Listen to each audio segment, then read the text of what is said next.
the Soul's Conquest. Hello, everyone, and welcome to the Soul's Conquest in conversation with Chris Do. Now, Chris, you are someone who was introduced to me by my brother Arka Osuwara while he started his creative journey. And while I'm not into the design world, I was like, yo, I'm a creative, and what you are, whatever you were sharing on the future, it was like pretty dope stuff for any creative out there. So, if you're a creative coach or entrepreneur who's listening in right now, I invite you that after this podcast ends, check out Christo on his Instagram. I'll link all his links in the description, but check him out because he is amazing at what he shares. Now, thank you so much for being here. I know this was supposed to happen last month, but I got a sore throat and I was like, couldn't speak. But thank you so much for being considerate and rescheduling it and being here today. Yes.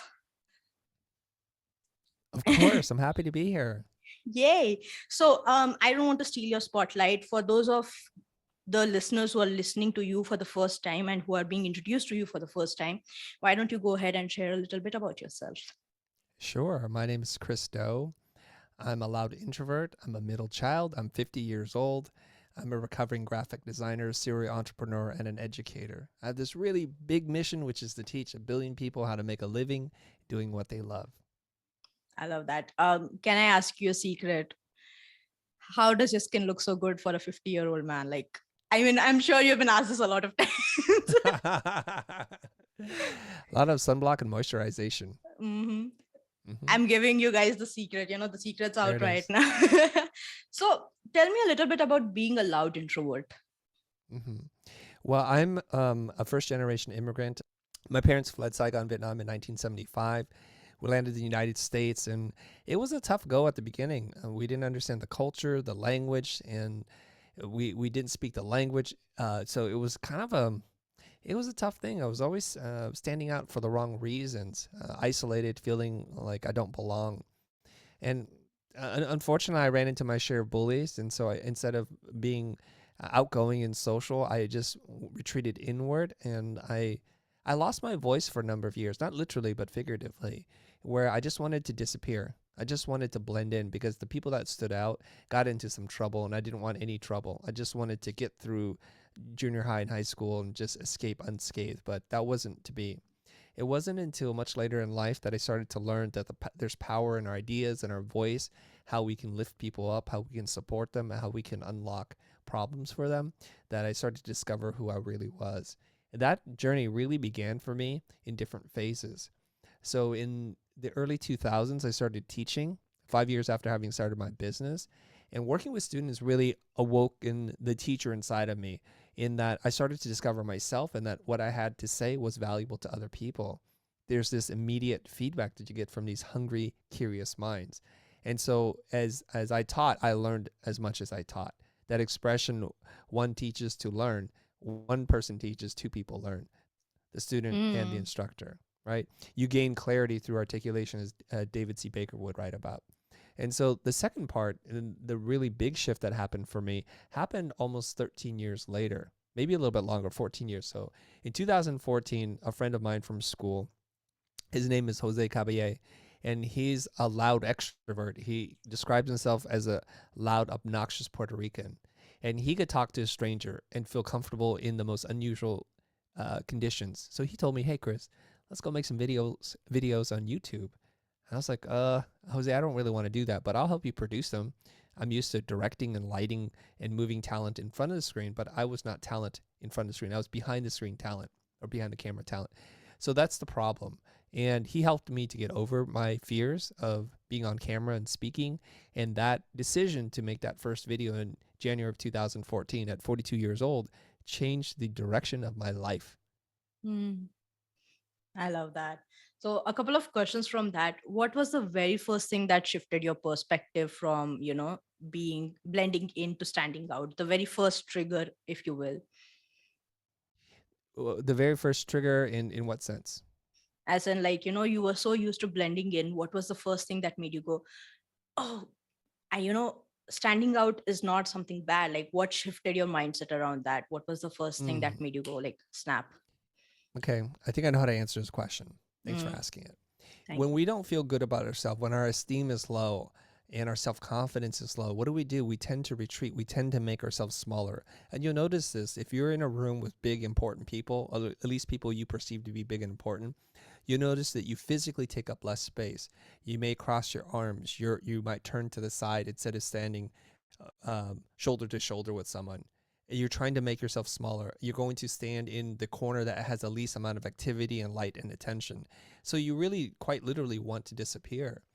And when I found my self confidence, when I found the thing I thought I was good at, which was design and typography, my confidence game started to change. I now could hang my identity on something. So my first identity, and why I say I'm a recovering graphic designer, is because I thought of myself first and foremost as a graphic designer, one who wields type and manipulates color, space, texture on a page or on a screen, and I would do that. And I went all in on that identity, and I kept pursuing that. I wanted to be the best designer that I could be, and with that, my self confidence grew. And so when you start to feel better about yourself, you'll take up a little bit more space. So I'm still Mm. socially awkward no matter what happens, but at least now I'm not trying deliberately to hide because I think that I have some value to offer in the world. And as I get older and I get more experience and I learn and I read things, I'm able to share more openly. And so now, instead of being the person in the back of the room, I'm the person who's Mm. standing on the stage trying to teach people. Mm. I love that. I have a question from that. You said that you started this journey when you were around 42 years old with Jose, who's also a Yes. good friend of mine. I actually started the Soul's Conquest. The very first interview was with Jose. So Oh, wow. shout out to you. Yeah.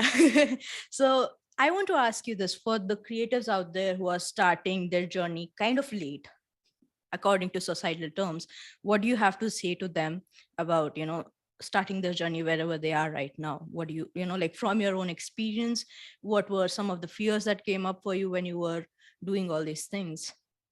Yeah. The best time to start was yesterday. The second best time to start is today. Since we Mm, can't go back in time, then the answer is today. And it mm, doesn't really matter if you're 16, or 66.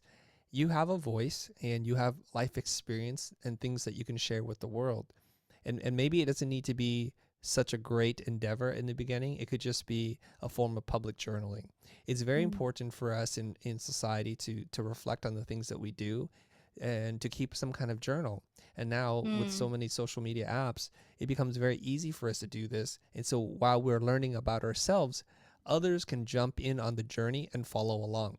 This is the most beautiful thing. So what I suggest for a lot of people to do is to commit to making 100 pieces of content. It's a nice round number, 100. So it could be 100 tweets, it could be 100 LinkedIn posts, it could be 100 videos on YouTube, whatever your social platform of choice is, whatever is most natural for you. Start expressing yourself in that way. The first 30 pieces of content, what I would advise you to do is stay out of the results completely. Just do things that give you joy. Don't worry if one person likes it or two people watch the video. It doesn't matter. Just do things that give you joy. At the end of the 30 days, review. That's the time to review. What happens is oftentimes we'll make one piece and our expectations are sky high. We think it's going to go viral. We think we're going to get mm, 10,000 views, 100,000 views, and then we're disappointed in the results. Well, of course, because you're just at the very, very beginning of your career in terms of content creation. So what I say is stay out of the results for the first 30 days. Try everything and just try to make a lot of pieces of really bad content. That should be your aim. Make bad content. Try something with visuals. Try something where you dance. Try something where you sing. Point at things. Do whatever it is that makes you happy and just put out 30 pieces of content. And then mm, at the 30-day mark, review and say, these are the 5 things that I did and that I really enjoyed doing that seemed to get a little bit of traction. And it's relative to your other posts. So you need to be able to compare it to yourself, not to other people. So if most of your posts get about 5 views or 5 forms of engagement and this one gets 20, that's a mm, decent sign. But don't pursue that unless that gives you joy. So the next 30 days of your 100 days, pick 5 themes to work with and just keep doing that for 30 days. And again, stay out of the results. In the last 40 days of making content, the last 40 pieces, pick 1 or 2 things that you feel like, wow, okay, I did an experiment, I had a hypothesis, and now I'm validating it with data. Now I can go in and can really dig in. Now you want to pay attention to the data. So as you make a post, read the comments, look at the engagement, and say, okay, tomorrow when I make a post, I want to incorporate one new thing. I want to keep learning as I go and just keep doing that. mm, And then you're going to get your voice out there. Here's the reason why I say it this way, because people are scared that they're going to be rejected, that people are going to be angry at them, that no one's going to show up. So we go through all these crazy and wild emotions, and all of these things prevent us from making a piece of content. And I was right there. I was right there because when Jose and I sat down and talked, I said, Jose, I don't want to get on YouTube. I have too much to risk. I can say something that'll alienate clients, or I'll say something that I'll regret. Something just, this is not right for me. And he gave me the most generous and gracious offer. He said, Chris, I understand. So you just sit there. When we roll the camera, I'll do all the talking. I'll introduce myself. I'll introduce you, and only speak when you're ready. Like, okay, I can do that. So in my mind, I was like, I'm going to sit here like a statue. I'm not going to say anything. Mm. But he knew Mm. better. He knew I had things to say. And so he kept talking. And when it felt right for me, when it felt safe, when I felt like I had something to contribute with no expectations, I said things. Not a lot, and I was really stressed out Yeah. about it after the fact because my jaw hurt the next day. I was like, what is this tension I'm carrying? Oh, it's Mm. from the recording from yesterday. Just like 1 hour broadcast created pain in my body. But I kept at it and I kept making more and more content. And each time I would say a few more words, a few more sentences. And eventually, by I think the sixth or seventh episode, get this, I was strong enough, I was brave enough to introduce myself. And I still stumbled. Woohoo. Yeah, Yeah. right? I'd be like, I couldn't even say my own name. Yeah, I hear you, man. So, would you say that having someone along with you on this journey definitely helped you, like, you know, take it easier basically rather than, having to struggle through it alone? Yeah, I think when we're in pain, we want to make sure or feel that we're not alone in the world. But Mm, I don't want that to be the thing that holds you back. You can do I it by hear you. yourself. That's why I said if you just make 30 pieces of content and don't really look at the results, you'll be okay. Mm, It's like writing a poem and throwing it into a well or in a bottle and casting it into the ocean. It's okay if nobody reads it, but it's the act of making the content that you learn something in. Now, yeah. if you happen to have a friend who's interested in doing the same crazy thing as you can try to do it together and it can be really awkward for both of you, but at least you don't feel alone. Yeah, that's wonderful. Now, I remember you saying this that the more you teach, the more you learn from it. And I remember, um, so when we are young in Indian mythology, we believe that goddess Saraswati, who is the goddess of knowledge, basically resides on our tongue. So the more we share, the more she spreads her knowledge and the more we get back from it. So, on that note, I know that you had an agency called Blind and now you're working only on teaching. Can you share a bit more about this part of your journey with the audience? Sure. I started Blind as a general design agency in 1995. I just graduated college Mm-hmm. and I had an opportunity to start a business. So I stopped freelancing and I started this company. I didn't have any real experience. And thankfully, I met the right kinds of people along the way, people to help me learn how to bid. I hired a business coach 5 years in. I started to grow this company.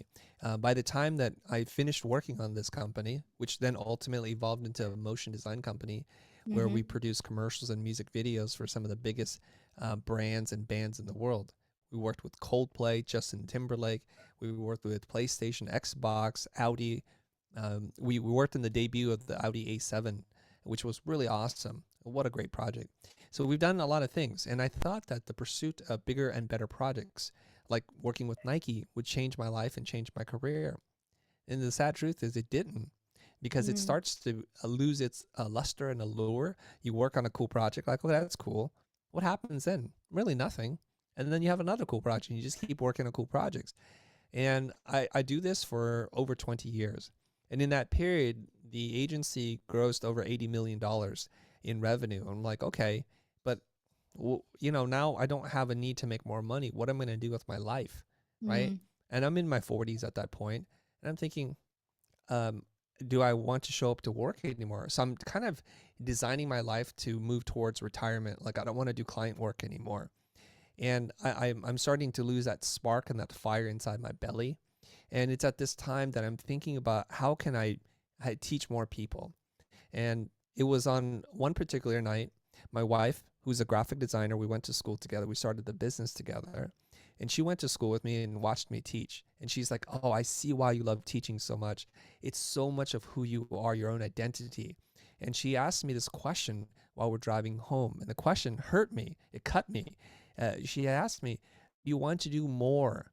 Like, how do you reach more people? Because you have this gift and you should share it with more people."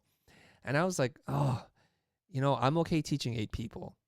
Mm. But I kept thinking about it. And the thing about ideas is they're dangerous because they grow and they fester inside of your mind. Like once a mind has expanded, it doesn't return to its original shape. So I'm like, what am I going to do with this? And then it's a couple of months later, I run into Jose and we start talking. And that's when we start thinking about the future and teaching and our love for teaching. And so he's like, I have an education company. Stop doing what you're doing. Let's work together. And that's how I joined the school and then it later evolved into the future. So in December of Mm. 2018, I mean, I'm running 2 companies at this point. I'm running an education company and I'm running a motion design firm. And I'm spending almost all of my time running the future. And it's then that one of my creative directors, Matthew Encina, says to me, "Hey, wouldn't it be better if we stopped going after client work and just focused on building the future?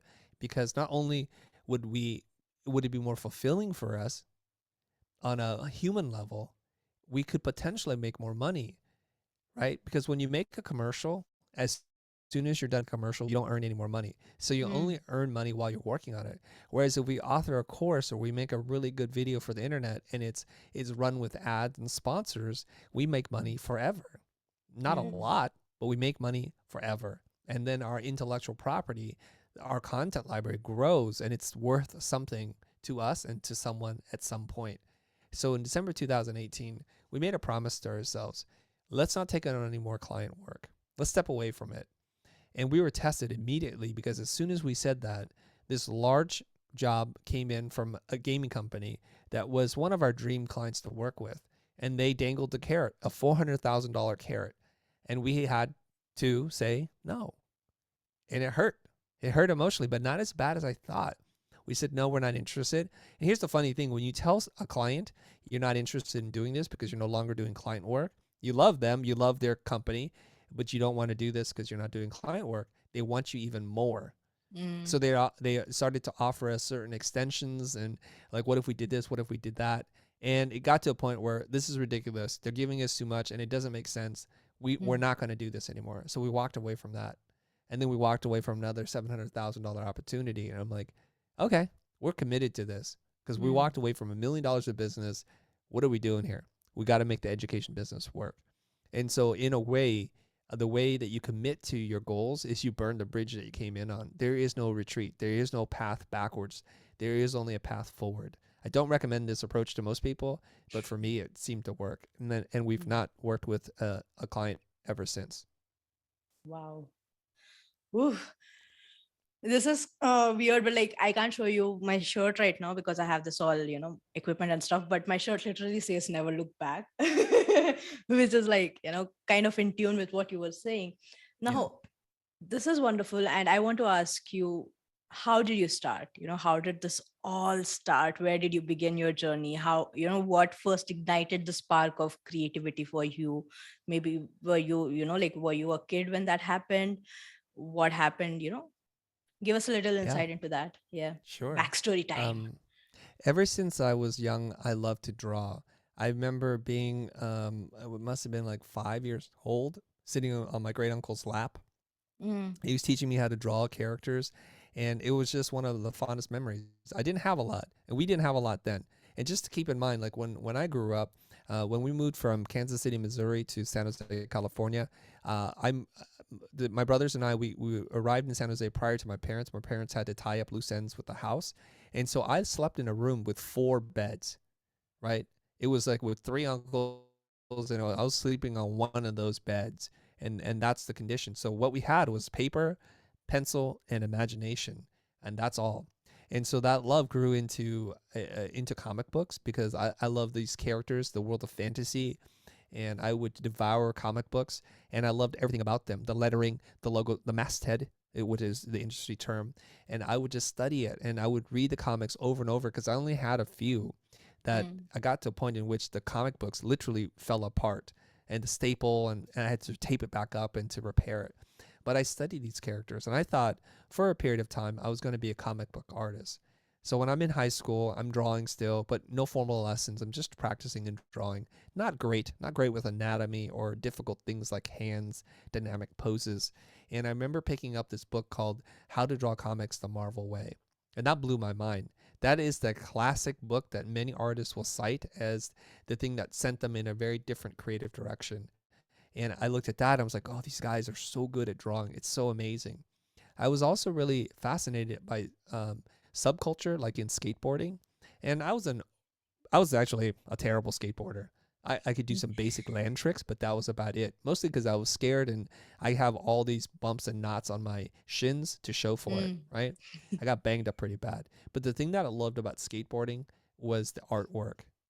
Mm. So I love the graphics from Powell Peralta, Santa Cruz Skateboards. They had some of the best artwork, and I marveled. I was thinking, wow, there's an extension or that a hybrid that exists between illustration and graphic design, and I think this is it. So my mom bought me an airbrush, and I started to paint and to draw more, and it just naturally evolved and grew into this thing that became graphic design. Wow, that's wonderful. Now, you mentioned that in your career right now, you're teaching, you create videos, you create programs, you create courses. Let's pick one of those things. What is your end result? Like, what do you hope to achieve when you're creating this sort of a content? Insert any content there. Let's say a Okay. video, maybe, Yeah. Yeah. Yeah. One of the things that gives me the greatest amount of joy is to teach, to see that Mm, I can share something and break down a complicated problem into simple bite-sized steps. I like to design frameworks, prompts, and just formulas for story, for design, so that it makes it easier and more accessible to everyone. I believe in this, and I know some of my peers would not agree with me. I believe anyone can be a designer. Anyone mm, can be a creative person. It's just we exclude ourselves when we think creativity equals drawing and rendering and the fidelity of the drawing that you create. yeah. When in fact creativity is just about seeing a connection between two disparate things. So if you can see the relationship between like an apple, like a fruit that you eat, and a car, and put those two things together, I think that's amazing. And if you think about it in those terms, these very broad definitions, and you think back to like, and if you look at the way children behave, this is how they think. They're not weighed down by the rules of society about what works and what doesn't work. A story I'd Mm, like to tell is when my son was younger, I bought him a toy car, and the toy car it's about 8 or 9 inches long, and it had doors that could open. And I remember just him being like, I think he must have been 1 or 2 years old, not quite verbal, not quite walking or talking too much. He tried to climb inside the car, and I thought this was wonderful. His foot was bigger than the door, but he knew that people go inside cars, and he was trying to put himself inside, and that made me laugh. And I was thinking that's the amazing thing about children. They don't see boundaries; they just see mm, opportunities.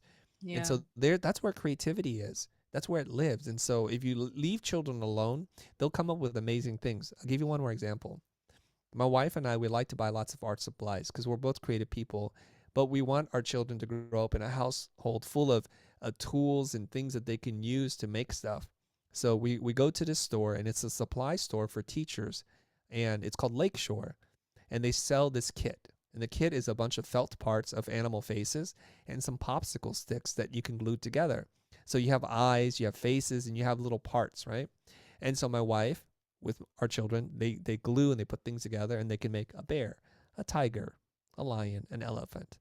And then my wife gets really creative and she mixes parts together. So she puts the elephant's nose on the bear, and she shows it to me. I'm like, wow, it's so creative. This is so neat. They're like funny monsters, right? And they're Yeah. very cute and adorable. And then the next day, she comes over to me and she goes, look at what your son made. So my son, my oldest, his name is Otto. He must have only been a few years old at that point.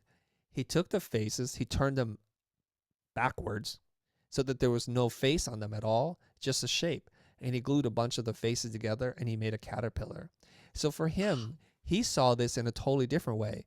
There's Yeah. the way you're supposed to do it in quotes, and that you Mm, create the animal like the way you see it in real life. And then there's the creativity of my wife mixing animal parts together to create hybrids, but there's only so much we can do. My mm, son came up with the most creative solution, which he saw the shapes and he glued them together to make a giant caterpillar. To me, that's creativity. I love that. Now, this is going a bit into the spiritual side, but I was wondering. A lot of us are so used to dismissing our inner child and that sense of curiosity, the sense of shifting our perspective to look beyond normal, right? Like, I love thinking inside the box, but sometimes outside the box stuff is also cool. And I think a lot of that comes from our inner child just being creative, just being like, no one cares. I don't care. I just want to create something fun. And this is me doing that. But a lot of times we are used to dismissing that inner child and that inner voice to fit into society's norms. What is your perspective on that? And have you ever faced or been in a situation where, you were trying to fit into societal norms and then, you were just like, unleash the beast kind of a thing? I mean, you did share a bit about this when you were talking about your YouTube journey, but outside of that, more into your creative, graphic design side of it. Are you asking, like, from a creative point of view, how I might have tried to think outside the box? Yeah, like when you were a creative in the very beginning of your journey, did you ever try to fit into, society's view of viewing things and doing things? And then did you ever try to kind of like go crazy and just do things rather than to think Yes. about what people would think about it? Yes. So when you're Okay. new in a field, what you do is you do what the masters do. And it's Mm, important, at least from my point of view, that you learn the foundational skills, like what traditional good design, good illustration looks like. And so every artist that I know that I love goes through the same process. They first learn to draw and render like the masters. So mm, the anatomy is perfect, the rendering, the light, the shade, and all that kind of stuff. And then they get bored with that, and the world gets bored with that because what you're doing is you're making a facsimile of real life. And if I want real life, I just look at real life or I look at a mm, photograph of real life. But what's the point of you rendering what a camera can do much better? And so that seems to be like not that interesting to me. But what mm, happens is then people start to abstract things. They use fewer lines and then they start to interpret the world through their eyes and their experience, and they deliberately make faces blockier, or there's a shorthand, one line for an arm or something else, and the eyes start moving across the page, and it becomes really, really interesting. So I think artists and illustrators and designers who are able to transcend that traditional, you can even call it dogma, in terms of mm, like what the standards are in beauty and design, they're the mm, ones who get a lot of notice. But I believe that if you start with the experimentation part without the foundational understanding of what makes something good, you wind up making a lot of trash art, in my opinion. mm, And you can see this. You can see this in people who have not trained or studied under anybody. They just do really weird stuff and they don't know what they're doing, and it kind of shows. So what happens, and I believe this, is that when you do something enough times, there's muscle memory.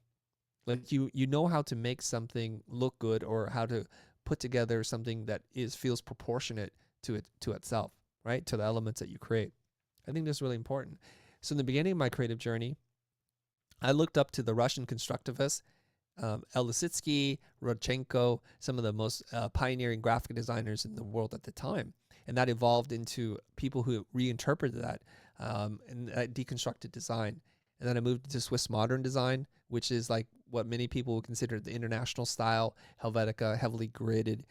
You can see works like that from Jan Cold, from Herbert Bayer, Herbert Matter, and who else there? Wolfgang Weingart.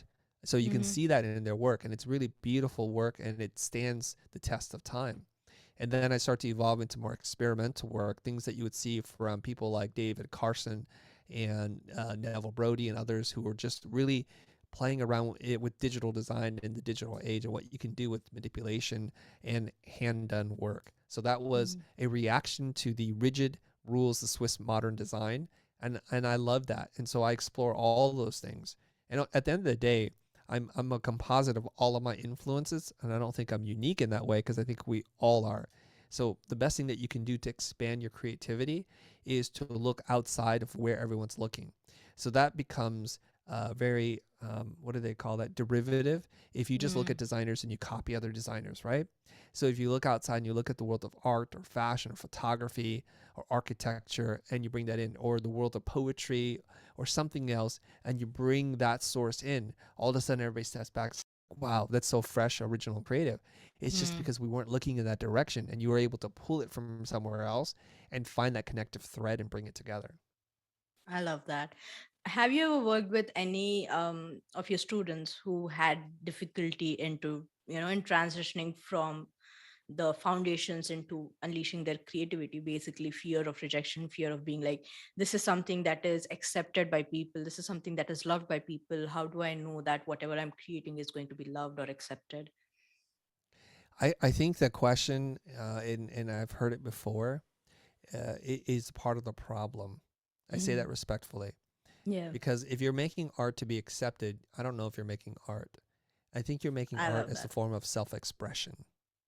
And Ooh. I think you need to reframe that. It's like, I want to make something because there's something inside my soul, my spirit that stirs me, and I can't rest until I express it. And once I'm done with it, that's fine. I don't really care too much about what you have to say about it, whether you like it or you hate it. It's not about that. And I think we can Mm. fall into this trap where the whole point of art is for you to share a perspective in the world, right? I heard Yeah. Lana Wachowski, one half of the Wachowskis, who directed The Matrix, during Hmm. the premiere of Cloud Atlas. Lana was up on stage and somebody asked Lana, "What is the definition of art to you?" And Lana gave the best definition. I don't know where Lana got this from, but she said, she said that art is an invitation to look at the world from a different perspective. I love And I that. think that fits everything, right? And so Yeah. if you're making something and you're inviting someone to share your perspective, but you keep asking them what they want and what they like, well, whose perspective is it that you're making then? And so that Mm. becomes really uninteresting art to me. And so I Yeah. think for me, I've not considered myself an artist ever. And when people say like you're an artist, I'm like, no, I'm a designer. A designer is I look at a brief, I do what's appropriate, I do what's effective, and what's going to get you the maximum results. I put aside my personal opinion. I put aside my perspective because that doesn't serve you well. And it Mm. wasn't until much later when I started making video content, I said, this is the closest form of art that I'm ever going to get to. And I spend my own time, my own money under no direction from anybody, and I make my content. And I invite you to have a perspective or to share perspective with me. And so I think it fits under that definition. It doesn't look or sound like art. Nobody's going to Mm. hang our video on a gallery wall or include it in the Smithsonian, not yet at least, but that's my art. And so Yeah. when people would join us during the live streams, they would say, "Chris, you should do this. Chris, you should try that, or Chris, you should stop doing that."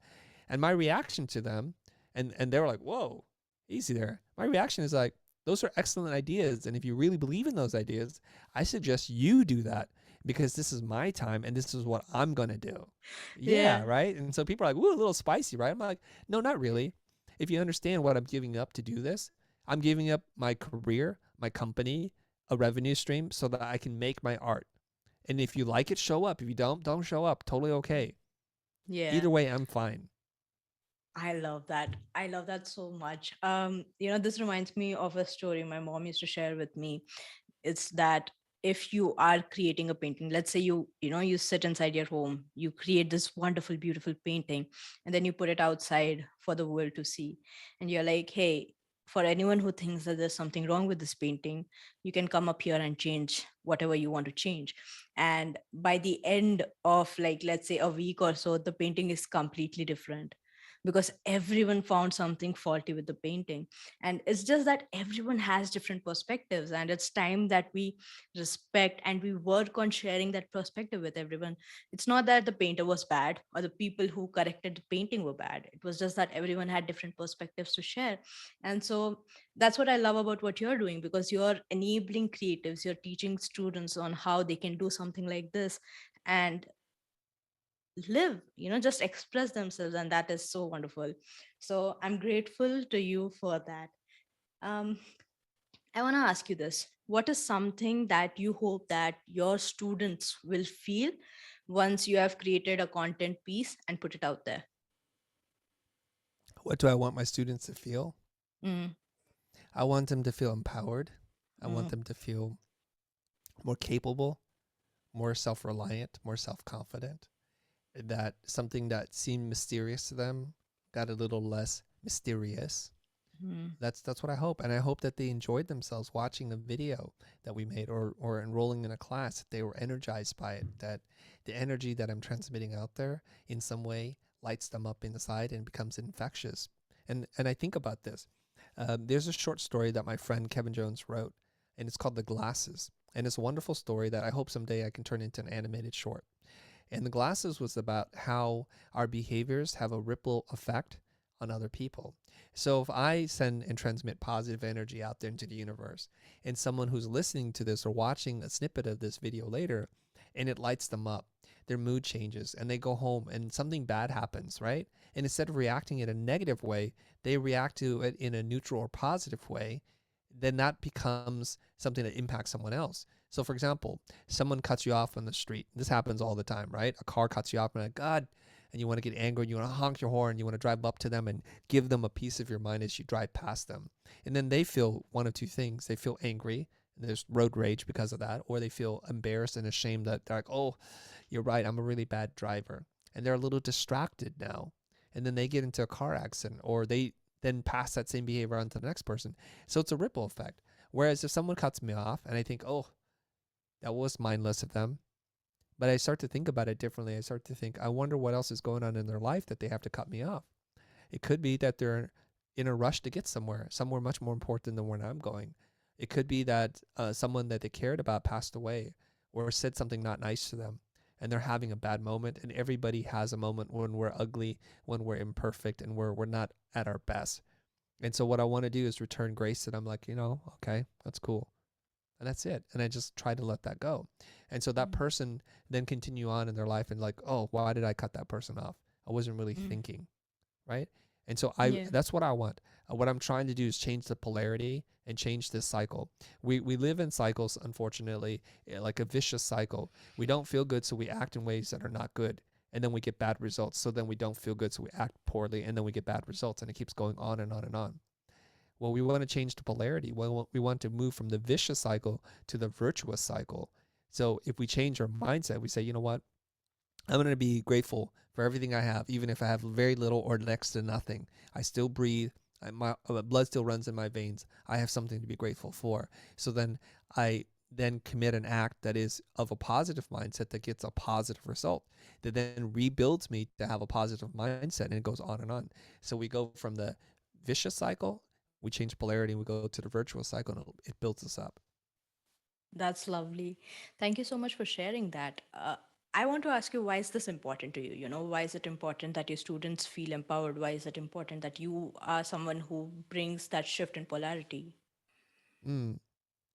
Well, as a teacher, you have to ask yourself, what's the point of teaching? I mean, if you're Mm. just serving yourself, then what's the point? Go do something Yeah. different in your life.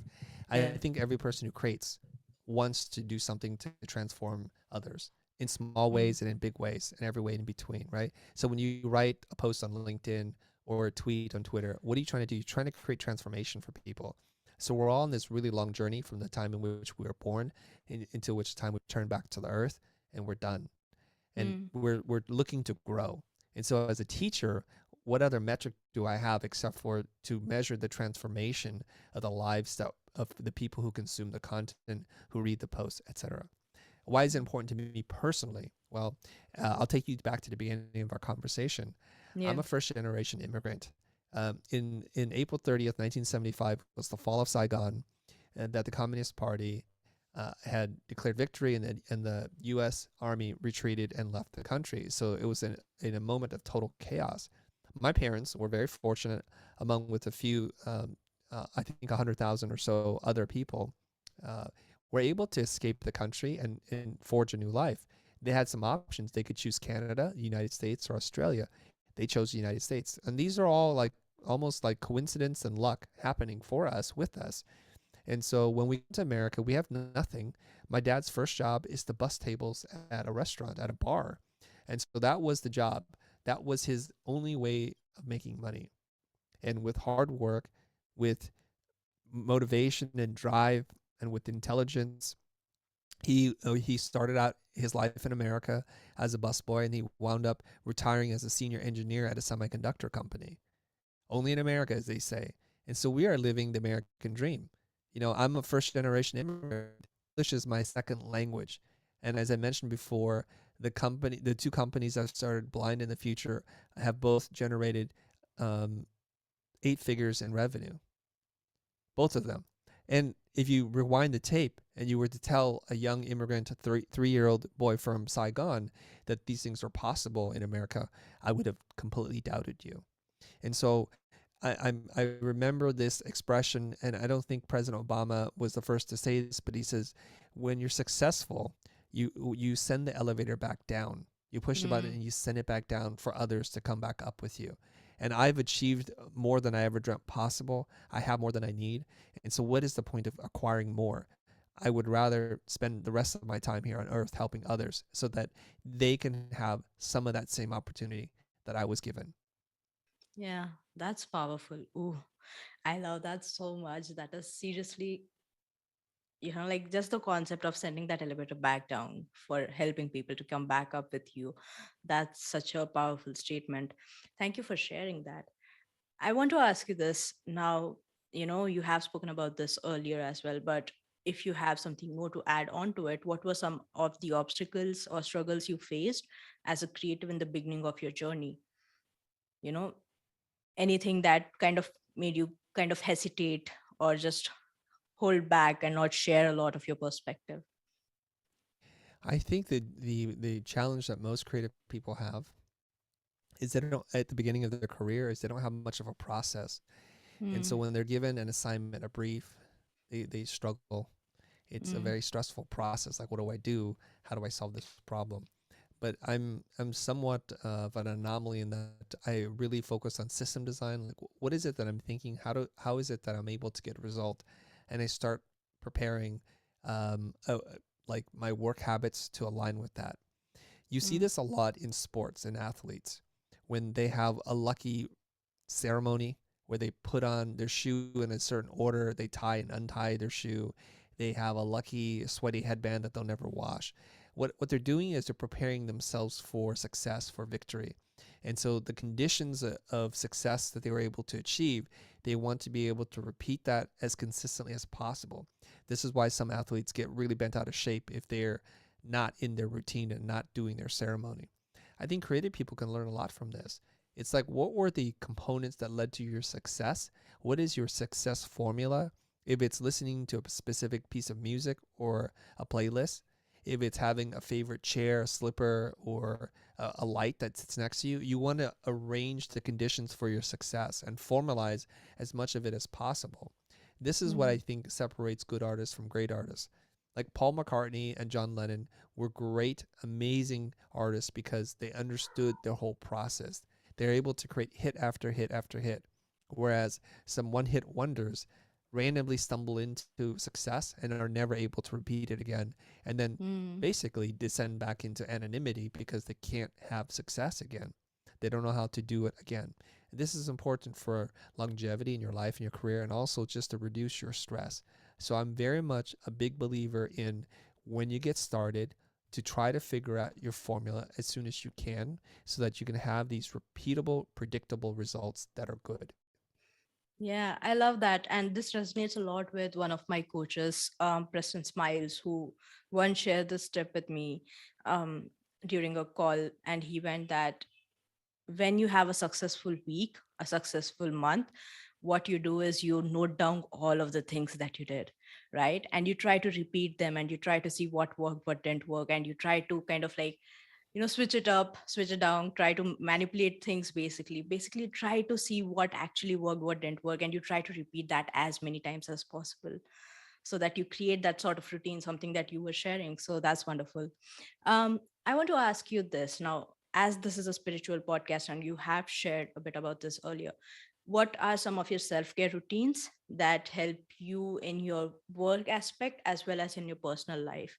Any self-care routines or spiritual routines that you have formed over time? There are some things that I do, and people ask me this all the time, like, how are you so calm? How are you so stoic? Are you spiritual? Do you meditate? Do you all these things? And I'm sorry to disappoint many people. I was raised Catholic, but I'm not a practicing Catholic. I don't consider myself spiritual. I don't meditate in any kind of traditional form. Mm. And I'm just, I guess it's non-traditional forms of meditation where I just think about my thoughts, and Mm. I'm able to rather quickly quiet my mind and focus on the moment, and that's how I kind of stay grounded and how I'm able to come up with ideas. So some of the routines that I have, and I've recognized this now, is when I'm working and I feel like I'm working and things are working well, I will continue to stay there. And I realize that I can maintain a level of focus for about 90 minutes or so. So some people would call that a focus sprint. And then I stop. I deliberately stop because at the end of those 90 minutes, it's kind of hard to keep going. So I Mm. read books in 90-minute sprints, and then I'll take a break. I'll check something on social media. I'll walk around. I'll do something. And then I'll go back and I'll do another 90-minute sprint, and I'll just keep doing that. And when I feel tired, I've learned to listen to my body, and I just either go to sleep, take a nap, or do something. There's many moments in a creative's life where you're staring at the screen, you're working, and you start to nod off. And you just Mm. power through that. You go get some more coffee, you play really loud speed metal or something like that to push you through. I don't believe you're doing your best work, and everything that you're doing at that point is prone to errors and lapse in judgment because you're Mm. sleep deprived. So as I got older, I started to realize, you know what? Most deadlines are imaginary. They're deadlines that I put on myself.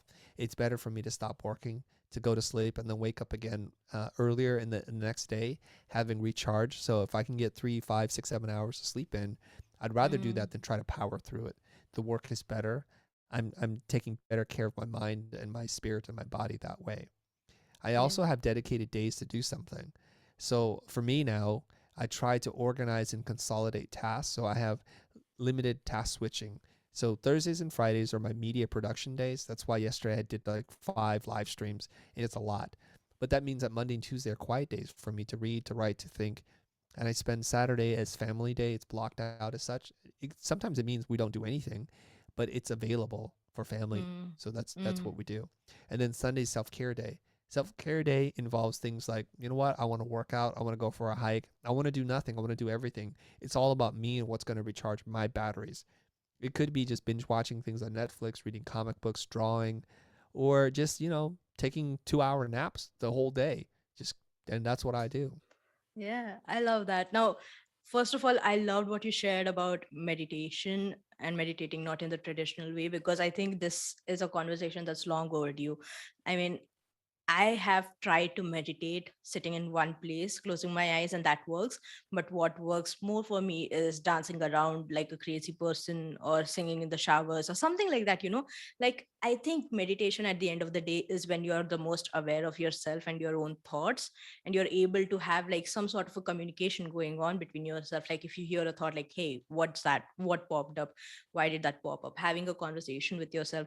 So I love that you brought that up, because I feel like this is a conversation that needs to happen a lot of times. Like, a lot of people shy away from spirituality and shy away from meditation because they think that they have to sit quietly in one place for a long amount of time.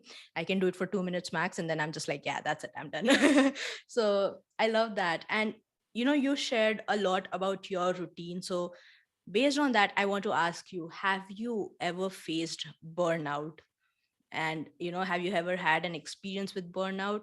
Because the routine that you described is something that is perfect when it comes to escaping, not really escaping, but having a sort of routine that prevents you to get into burnout, right? Like, you are well aware of yourself. I love that you have this 90-minute sprints, and then you listen to your body. Now, that is something that comes from a lot of talking to yourself, listening to yourself, and listening to what's happening in your body, in your mind, in your soul. So I want to talk about burnouts. Like, have you ever experienced it in your life? I'm not sure I experienced burnout in the way that people do experience burnout when they have nothing creatively left to give. But Mm. I have experienced a creative low in my life. So 5 years after starting my business, I started to hire young designers and creative people, and I'm mostly a self-taught motion designer director. I learned graphic design, but the thing that I did and the thing I got paid to do, I taught myself. And so there were moments there of imposter syndrome, like wishing that I knew more, that someone had taught me these things. So these young people coming out of school as the kind of second or third generation designers were already skilled in these things. They were already being taught in school, and they learned different tools and different ways of looking at things. And I felt all of a sudden much older than I really was. So 5 years out of school, I'm 28, I think, at this point. I'm already feeling like I have nothing left to give creatively. Like maybe a lifespan of a creative person in a fast moving industry like motion design is about 5 years. I started to doubt myself because the young man that I'd hired, he started out as an intern for me. Or he wasn't an intern, but he was like a temporary employee, and he moved up really quickly. I promoted him to art director, and then he was running projects. And I felt like when I offered up ideas in brainstorm sessions, I felt like people looked at me like, that's a really dumb idea, Chris. Why would you say that? And so I felt that, and maybe I imagined it, or maybe it was real, but I don't know. It didn't feel good. And so Mm. I decided to take a sabbatical. A sabbatical was just like me leaving the company, saying, you guys run the company for a while. I'm going to disappear for 3 months. So I was already in a good position that I can leave my own company for 3 months because systems were in place, because I'm a big systems person, that I could do that and not have the business tank immediately. So in that 3 months, I wound up teaching. I got an opportunity to teach, and so I started teaching, and something wonderful happened. Right? I was First of all, I was really scared when I was teaching because I was like, what do I know? I just taught myself these things. How do I teach you something that I barely figured out myself? But the act of teaching, as I said before, helped me to find my voice. And it was really important because then I found my confidence. So I'd lost it in that moment, and I found it because I realized something. Though I don't know much about what the new software is or the new looks and styles that people are doing, I knew a lot about how to tell a story, how to frame a shot, and how to set up and build anticipation, how to create tension and release it. And I knew how to do this because I was teaching them without much effort. And so after I finished my sabbatical, I returned to work, and I found my what is that called? I got my mojo back, Yeah. and I never lost it after that. Yeah, that's wonderful. Thank you for sharing that story. Do you have any kind of like advice for young creatives who are facing burnout, let's say based on imposter syndrome, something that you faced? What would you have to say to them right now? Yeah, one of the things that we do is I was just having this conversation with my friend Jewel Kim, who's a life coach, and she talked about how the imposter syndrome, one of the things that we do is we give our success away. We assign our success to other people, to things like luck, to fortune, having a helping hand, someone taking pity on us, just being at the right place at the right time, certain Mm, things like that. So we don't have positive self talk. And the way that we can begin and change that is to write down the things that we can take credit for, things that we're mm, proud of, that we've been able to do, the things that we've been able to accomplish. These can be big things or small things, and start to recognize that there's a lot that we have to be proud of and that we should acknowledge ourselves for, so we can start to change the self-talk. Now, when she mm, was saying this, I was kind of laughing a little bit because I do positive self-talk all the time, like yeah. quite literally. Like after a podcast like this, I'll sit there and I'll try to be present in the moment and tell myself, like, wow, that was a good interview. You showed up, you were present, you were coherent, and you put together some ideas. And how is it that you're able to do this? This is wonderful. Because not that long ago, maybe 10 years ago, you'd be stumbling all over your words. You'd be a sweaty mess right now. And I acknowledge that on a regular basis. And so my self talk game is very, very strong. I love that. And there is this wonderful book on self-talk called "What to Say When You Talk to Yourself." I don't know if you have read it yet. Called by Shad. Oh, I forget his last name. But it's a wonderful book, and it literally changed my perspective on how I talk to myself because, um, you know, positive self-talk and self-talk in general is such a weird thing because I used to always say, oh, my memory sucks, my memory sucks, and I said it so many times that my memory started to suck, and I was just like, yeah, this is proof for what I've been saying all this time. But in reality, you can change the way that you have programmed your mind from such a young age. And that is so important when it comes to even what we were speaking about earlier, the inner child, right? Like, we are so used to dismissing our inner child that when we think about, oh, being child is being creative, being crazy, just letting out our expressions and doing whatever we want to do. It feels so weird, but in reality it isn't really that weird, right? Like, it's just how you talk to yourself, how you have programmed when it comes to how you unleash that creative inner child. Something, okay, yeah, words. But yeah, I want to ask you this: what has been one of your soul's conquest in the past, and what is your current soul's conquest? Well, I didn't understand the word souls. Conquest. Souls conquest. Yeah. I don't know what that means. Never So heard that before. I oh, it's the name of my podcast, but also I define it as like, let's say you're playing video games, right? So you have these side quests that help you kind of gain some sort of inventory portion, something that helps you in the bigger quest or your main quest. So what I call the soul's conquest is basically these side quests that have been happening throughout your life. You take little things from it that help you in the main quest. So in that way, as a creative or as a human being in general, what has been your soul's conquest in the past, and what is your current soul's conquest? Okay. Mm. If I understand the question correctly, is it what have I done on the side that's contributed to my main mission? Kind of like that, yeah. Like, what has been something that you have been passionate about, like a small project that you have been passionate about that has helped you in the main journey of your Hmm. life? Okay, wonderful. Mm. I have very divergent and odd tastes and hobbies and interests. And for most of my life, I think you can look at it and you say, what a waste of time. What are you doing? Yeah, Right? And yeah. so when I become a graphic designer and then I become a director, it's like I have specific knowledge about directing, about the craft of storytelling, but I need broad knowledge of things so I can connect. That makes me a better director and a storyteller. And it's quite interesting that I grew up liking skateboarding, and we were the company who did the first commercial for Quicksilver. And the creative director was a skateboarder, former Mm. professional skateboarder named Natas Kopas. And something else we were able to do was to do the titles and the graphics for um, three documentary films. The first is Dogtown and Z Boys. It's the birth and origin of skateboarding. Riding Giants, which chronicles surfing. And the last one was Made in America, the story of the Crips and the Bloods, the gangs. It was directed by a gentleman, a very creative human being. His name is Stacy Peralta. And for people who understand skate anthology or whatever, they recognize that name immediately because Stacy was a former professional skateboarder and one half of Powell Peralta. So my interest in skateboarding doesn't pay off until much later in life when we're working on projects with people and we can connect on those kinds of levels. My interest Mm. in video games led us to working with PlayStation and also with Xbox because there's a culture of gamers who are trying to make things for gamers. And so Mm. the authenticity shines through. My interest in the UFC and mixed martial arts goes back to UFC 1.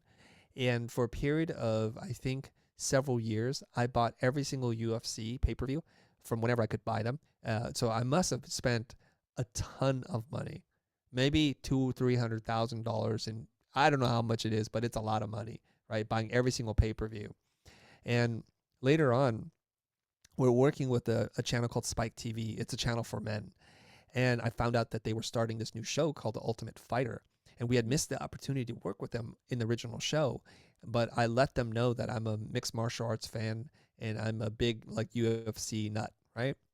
And then they hear about this, and so they invite us to pitch on this on the next campaign that they're running, and we win it, and we wind up doing 3 or 4 seasons of The Ultimate Fighter. I got to Ooh. travel and go backstage at a UFC event in Las Vegas to spend time with my clients from Spike TV and to watch an event in a way that few people are able to watch it. And so your side hobbies and your interests, they can splinter, and you have to just trust and have faith that the things that you're passionate about will wind up helping your main quest. So the side Mm. quests, I'm not even sure if they're side quests. They're just part of the main quest. It's just you Yeah. haven't seen it yet. Mm. I love that. What is the one thing that has happened in your life that has impacted you the most recently? How recent is recently? Give me a timeline. Any recent, like, it can be a couple of months, it can be a couple of years. It's your perspective. Okay, something that happened very recently to me is we've been under lockdown for 2+ years now, right? Mm. And I miss traveling. I miss being in front of people. I just got back from Cancun, working with 20 entrepreneurs, sharing what I've learned in social media and how to create content and engagement and to keep the retention levels very high. Mm. Like I said before, when I was in that low point create, creatively. Let me Mm. say it again. Like I said before, when I was at a low point creatively, I didn't know what to do because I didn't know that what I had was any value to anyone. But spending that a day and a half with these entrepreneurs, teaching them about the things that I know, I saw their eyes light up. And someone said to me, Chris, I'm inspired by you. I said, well, what does that mean? He goes, well, I've kept my social account private and you've inspired me to make it public and I'm going to start Cool. doing something. To me, that is a big deal. Maybe to an outside observer, it's like, so what? You're going to switch from public or private to public? What? That's not a big deal. For me, it is because this person is saying to me, I'm ready to Mm. be seen. I'm ready for the world to hear my voice. And that touches me in a way because I reflect back on my life and my story through external pressures or through bullying or being made to feel like an outsider. I suppressed my voice for so long. And so when I found my voice, it felt like I was opening up or letting the genie out of the bottle. And it's such a Yeah. wonderful feeling for myself that when this gentleman said this to me, I was thinking this could be the beginning of a moment in his life and his timeline that everything changes moving forward. And the Mm. people that he potentially can help in the part of the world that he lives in could be profound. I'm not sure, but I'm excited by that. So Yeah. hearing this and being around people and sharing, to me, that's when I feel most alive as a teacher, as a person who's sharing what it is that I know. That reignites my fire. I love that. Oh, I think that I love that is literally becoming a drinking game. So anyone who's watching this or listening to this, drink a They're gonna sip be of drunk. water. No, water. They're gonna be Hydrate very yourself. hydrated. Yeah. You gotta need to pee by the end of this podcast, all right? Um but okay, so what is the one last thing that you would like to leave my listeners with? I wanted to share this thing, and I'm asked this question like, what would I do or say to my younger self to Mm. to to guide them on the right path? And here's what I'm going to say. We live in this wonderful time and age where you can have a direct relationship with the people that you want to talk to. You don't have to have a kingmaker or queen maker anoint you as worthy of being listened to by featuring Mm. you in an article or book or a TV show. You could just do it. And the platforms are open for you and they're waiting for you. They want your piece of content because you have a unique view in the world. Now, when you start, you're going to do what everybody does, and that's okay. And be kind to yourself when you do that. But at some point, you're going to start to find your own voice, and you're going to loosen or release the training wheels on your bicycle. Your mind is going to roam free, and you're going to be able to do what you need to do. And I encourage you to do that because the world needs more diverse voices and representation. And if we allow just a certain few types of people to dominate the media and to influence us, we're just going to keep getting more of the same. And so the world's looking out for you right now because somewhere, some young boy or girl is looking for representation in you. And that's why you owe it to yourself and you owe it to them to start making some content. Ooh, I'm gonna end this with I love that. uh, thank you so much, Chris. This is this has been such a wonderful conversation. I'm sure that a lot of people were impacted by the stories that you shared and by your own personal journey.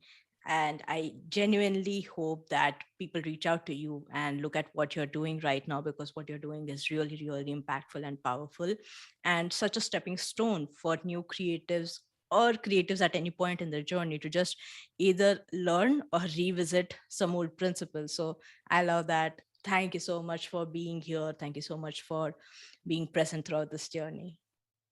Thank you, Madhurima.